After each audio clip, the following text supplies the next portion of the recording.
ਸਲੋਕ ਮਹੱਲਾ ਪਹਿਲਾ। ਜਾ ਪੱਕਾ ਤਾ ਕੱਟਿਆ, ਰਹੀ ਸੋ ਪੱਲਰ ਵਾੜ।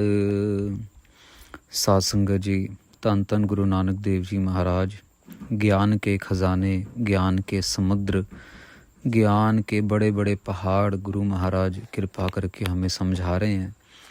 आज के श्लोक में जो कि माज राग की वार, महाराज आज के श्लोक में एक खेती बाड़ी से जुड़े हुए दृष्टांत के रूप में हमें समझा रहे हैं। दृष्टांत का मतलब एग्जाम्पल। महाराज जैसे खेती बाड़ी को एक प्रकरण लेके और समझाने की कोशिश कर रहे हैं कि जीव का इस दुनिया में आने का क्या कारण है और हम अपने जीवन को सफल बना के कैसे जा सकते हैं। बड़ी प्यार से समझना है, आसानी से समझ आ जाएगा जो लोग खेती बाड़ी करते हैं। पर महाराज ने बहुत सिंपल भाषा में समझाया, तो जो लोग खेती बाड़ी नहीं करते उनको भी बड़े प्यार से समझ आएगा।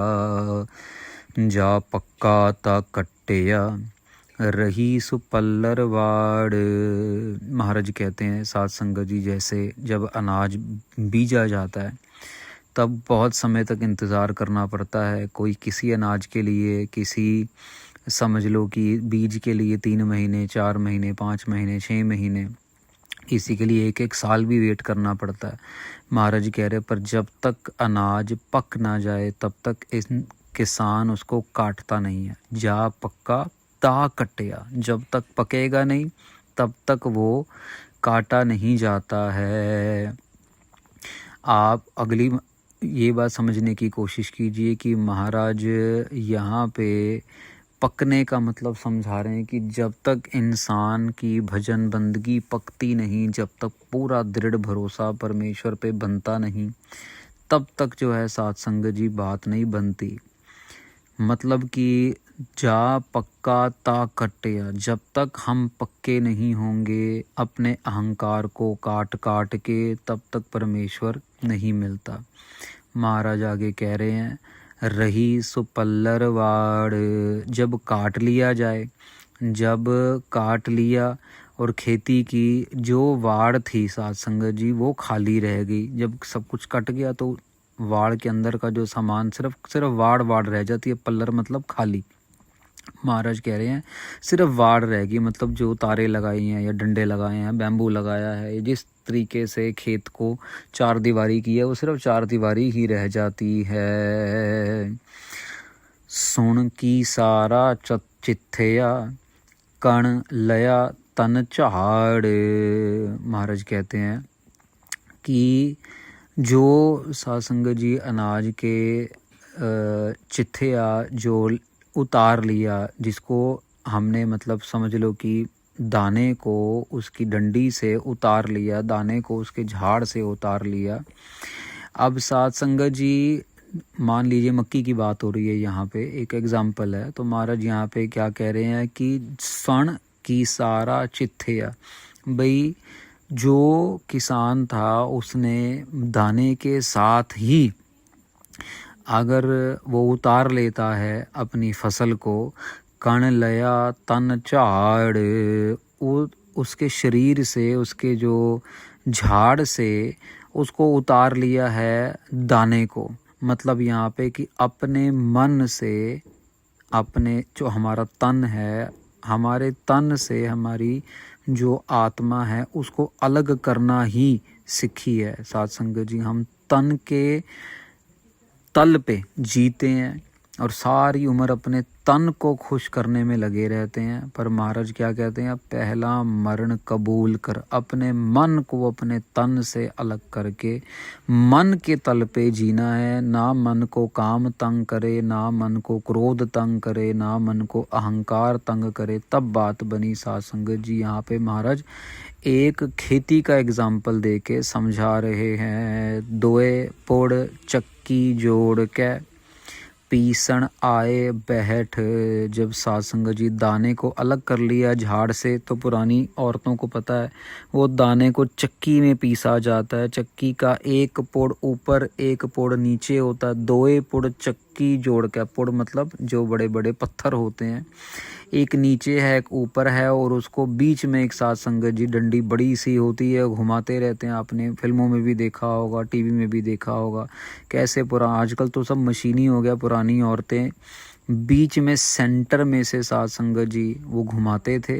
वो सेंटर में एक पुली टाइप लगी है जिसके आजू बाजू वो गोल गोल गोल गोल चक्की घूमती रहती है, और दाने जो पिसते चले जाते हैं, पिसते चले जाते हैं।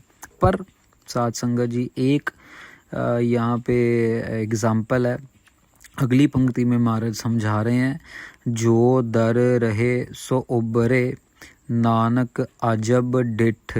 महाराज कहते हैं कि देखो, पहले तो फसल पक्की हुई, फिर फसल को काट लिया गया, फिर फसल को चक्की तक ले आए गए, लेकिन चक्की में साथ संगत जी एक बड़ी अजीबोगरीब बात हो जाती। मार कहते हैं नानक अजब डिठ। अजब मतलब देखो बड़ी कमाल की बात है। क्या बात है कि जो भी दाने जो साथ संगत जी बिल्कुल बीच में, जो बीच का एक्सल होता है ना जिसके साथ सारी चक्की घूमती है, जो बीच के एक्सल के साथ जुड़े रहते हैं वो दाने पिसते नहीं हैं, वो दाने साबित के साबित रह जाते हैं। यहाँ पे महाराज ये एग्जाम्पल दे रहे हैं कि जो संगत के साथ जुड़ा रहेगा, जो परमेश्वर के साथ जुड़ा रहेगा, वो पिसेगा नहीं, उसको जमदूत पिसा नहीं सकते, उसको जमदूत पीस नहीं सकते। महाराज यहाँ पे कह रहे हैं कि दृष्टांत ये कह रहे हैं कि जब जीव का शरीर साथ संगत जी बिरध हो जाता है, तो अब क्या, जब बिरध हो गया तो उसको जमदूतों ने पकड़ के लेके जाना है। जब जमदूत पकड़ के लेके जाते हैं तो फिर खाली वाड़ रह जाती है। पूरे शब्द का एक एग्जाम्पल आ रहा है कि पूरी की खाली सिर्फ वाड़ रह जाती। सासंग जी पीछे साख संबंधी सब देखते रह जाते हैं। ये इसको तो जमदूत उठा के ले जाते हैं, आत्मा को तो पकड़ के लेके। अब महाराज क्या कह रहे हैं, जो ऊपर आया सण की सारा की सारा साथ संगत जी, यहाँ पे की सारा मतलब जो इंद्रियां हैं हमारी। महाराज कह रहे हैं इंद्रियों के सहत ही जीव को बहुत दुख दिया जाता है साथ संगत जी, अंग अंग कूटा जाता है। और ये समझ लो कि जो हमारा जो तन है, हमारा जो शरीर है, ये एक नाली के रूप में इसके अंदर से साथ संगत जी शरीर को निकाला जाता है। मतलब समझ लो कि बहुत छोटा सा एक मोरी है, शरीर बहुत छोटी सी मोरी के अंदर से पूरे के पूरे शरीर को निकाला जाता है। ऐसा महाराज एग्जाम्पल कण लया तन झाड़, जैसे दाने को पटा जाता है, झाड़ के अंदर से निकाला जाता है, वो एग्जाम्पल। फिर महाराज यहाँ पे कह रहे हैं कि चक्की के दो पुड़ हैं। यहाँ पे भी साथ संगत जी जमदूत जो आते हैं, ये बड़े कष्टदायक तरीके से साथ संगत जी ये पीसते हैं। पर जो लोग सत्संग रूपी किल्ली से जुड़े रहते हैं, जो लोग एन सेंटर एक्सल से जुड़े रहते हैं, उनको इन दुखों का कोई प्रभाव नहीं पड़ता है। अब महाराज आगे एक कमाद का रुख है साथ संगत जी, उसका एग्जाम्पल दे के समझाएंगे। महल देखो, गुरु नानक देव जी के ज्ञान का कोई कंपैरिजन ही नहीं है। कहीं नहीं दुनिया में कोई किताब, कोई ग्रंथ, कहीं पे भी आपको इतनी डिटेल्ड एग्जाम्पल्स और इतनी, वो भी नेचुरल, ऐसा नहीं कि कोई कंपनी कोई फैक्ट्री उसकी बात, ना, बिल्कुल नेचुरल एग्जाम्पल्स महाराज ने। जैसे यदि पंक्ति है ना, बलिहारी कुदरत वस्या, महाराज वो कुदरत में से ही परमेश्वर को प्रकट कर करके हमें समझा रहे हैं। महला पहला, वेख जे मिठा कट्टिया कट कुट बद्धा पाए। महाराज कहते हैं देखो, जब कमाद साथ संगत जी हम लोग गन्ना कह देते हैं, महाराज कह रहे हैं देखो, जो मिठा साथ संगत जी की भी, अगर गन्ने को जब काटा जाता है ना तो मीठा निकलता है। अब उसको क्या कहते हैं, धोया जाता है, फिर उसको उसके छोटे छोटे टुकड़े किए जाते हैं, ठीक है ना। फिर उसके बाद उसको मतलब उसका जो ऊपर का हिस्सा होता है वहाँ से उसको अलग किया जाता है, नीचे का हिस्सा अलग किया जाता है, फिर उसको इकट्ठा करके बांध दिया जाता है। महाराज यहाँ पे कह रहे हैं वेख जे मिठा कट, मिठा मतलब यहाँ पे आ रहा है आपका गन्ने के लिए। कट कुट बद्धा पाए, काट के कूट के उसको इकट्ठा कर लिया जाता है। खुंडा अंदर रख के देन सो मल सजाए। महाराज कह रहे हैं खुंडा अंदर रख के, जैसे गन्ने का जूस निकलता है तो आप देखते हैं कि दो रोलर होते हैं साथ संगत जी। अब तो आजकल तो चलो जनरेटर से निकलता है, आजकल तो और भी मशीनें आ गई, पर पहले तो साथ संगत जी लक्कड़ के रोलर होते थे। लक्कड़ के रोलर के बीच में उसको साध संगत जी गन्ने को डाला और उसके बाद उसको एन दबा दिया जाता, घुमाया जाता अच्छे से, और उसको समझ लो कि उसका जूस निकल जाता है। महाराज यहाँ पे जूस के नाम पे कह रहे हैं, खुंडा अंदर रख के देन सो मल सजाए। महाराज कह रहे देखो कितनी सजा मिल रही है उसको पनिशमेंट मिल रही है, उसको जूस निकाल दिया जा रहा है। वहाँ पे महाराज एग्जाम्पल वही दे रहे हैं साध संगत जी कि जो शरीर है जो नाम से नहीं जुड़ा, फिर उसका यही हाल होता है उसके साथ। तो फिर उसको दबा के कट कूट के उसका जूस निकाल दिया जाता है, क्योंकि पाप बहुत बड़े हैं। रस कस टट्टर पाइय तप्पै तय विल लाए। महाराज कहते हैं जूस निकालने के बाद जो बाकी का बच जाता है, तप्पै ता तय विल लाए, फिर बाकी का जो गुज्जा सा बच जाता है उसको जो है साध संगत जी जला दिया जाता है। यहाँ महाराज कह रहे भी तिसका जो समझ लो कि बड़ी सिंपल सी बात है कि हम लोग रस कस में लगे हुए हैं। रस कसों में लगने के बाद हमें विषय विकार तंग करते हैं।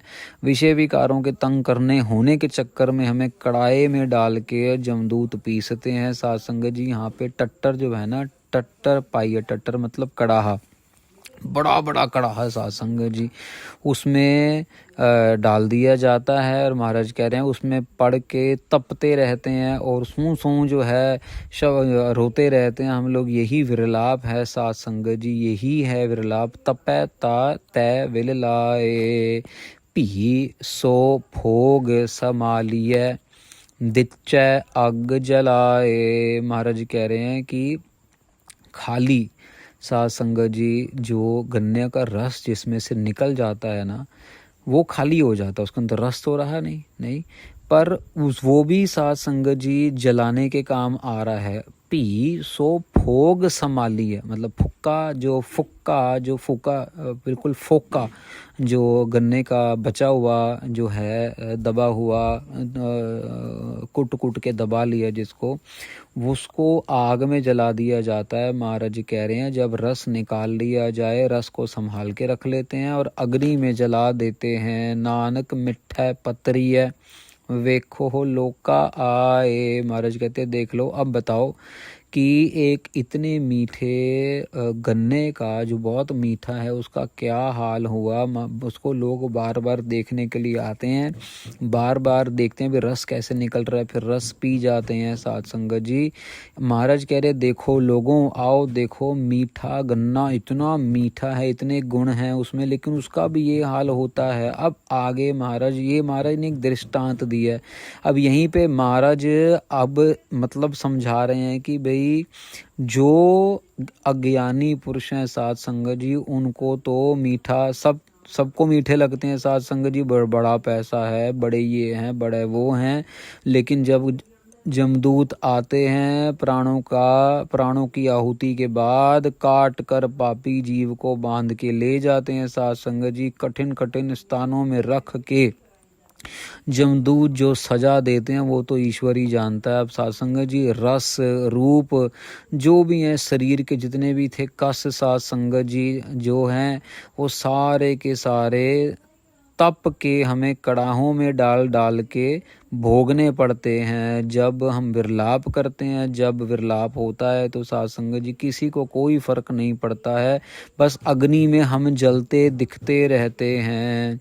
दबाने वाले हमें दबा के ले जाते हैं, मतलब कि जमदूत यहाँ पे महाराज कह रहे हैं मीठे जो है ना साध संगत जी, जो जीव इस संसार में अपने आप को बहुत मीठे अपने आप को बहुत बड़े मानते हैं, बड़े परिवार हैं जिनके, बड़ी जगहें हैं जिनकी, बड़ा इज्जत है जिनका, वो अपने आप को मीठा मानते हैं साध संगत जी। वो इज्जत नहीं, वो तो एक्चुअली इतने संसार में इज्जत होने के बाद, संसार में इतने मीठे होने के बाद, ये जितने आप समझ लो पॉलिटिशियन लोग हैं, बड़े बिजनेसमैन लोग हैं जो खून पीते रहते हैं लोगों का, जिनको कोई परवाह नहीं, पेड़ कट रहे हैं कोई परवाह नहीं, लोगों की जिंदगियां जा रही हैं, कोई बस पैसा।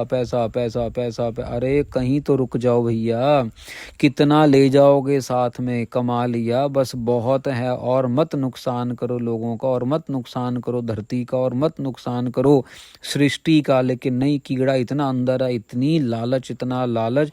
महाराज कह रहे भले ही यहाँ पर जितनी मर्जी इज्जत हो, लेकिन परमेश्वर के घर में तो बेइज्जती है। जितना मीठा गन्ना उतना ज़्यादा उसको दर्द भोगना पड़ रहा है।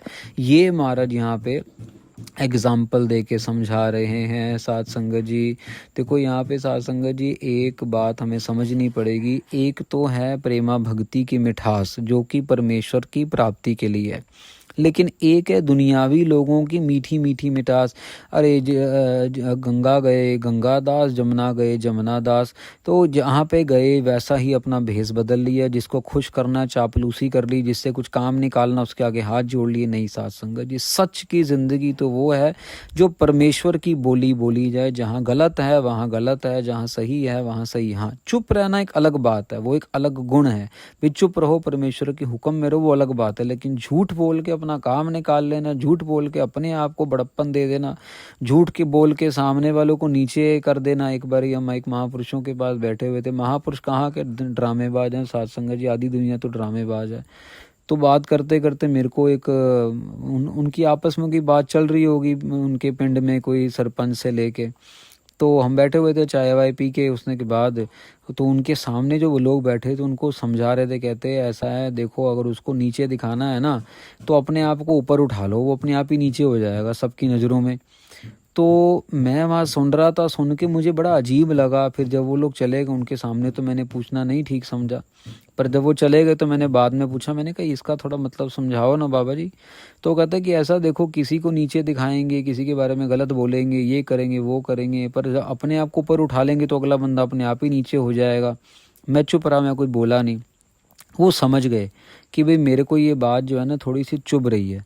तो फिर वो मुझे अपने आप ही बोलते, कहते हैं ऐसा बाबा जी क्या करें, अब दुनिया है, दुनिया में जीना है। तो अभी अगर ऊपर उठना है तो तू सामने वाले को तो नीचे कुचल के निकलना पड़ेगा ना। सड़क एक, मेरे को एग्जांपल देते, कहते सड़क तो एक ही है, एक सड़क के ऊपर से गाड़ी एक ही निकल सकती है। अब या तो वो हमारी निकलेगी या वो सरपंच की निकलेगी। अब अगर सरपंच की निकल गई तो फिर हमें बैठना पड़ेगा यहाँ पे साइड पे अगर, लेकिन अपनी गाड़ी निकालनी है तो फिर सरपंच की गाड़ी को ख़राब करके सड़क के किनारे बिठाना पड़ेगा ताकि रास्ता खाली निकले और हम निकल जाए। पर उसके लिए सरपंच की गाड़ी को ख़राब करना पड़ेगा, नहीं तो फिर हम कुछ नहीं कर सकते। मुझे तब भी बात हजम नहीं हुई तो मैंने फतेह बुलाई। मैंने कहा चलो छोड़ो, आपकी मेरी सोच अलग अलग है, पर मेरे को नहीं लगता कि ये सिक्खी की सोच है कि अगले बंदे को नीचा दिखाना, ये सिक्खी की सोच नहीं है साध संगत जी। गुरु नानक महाराज ने कभी किसी को नीचा नहीं दिखाया।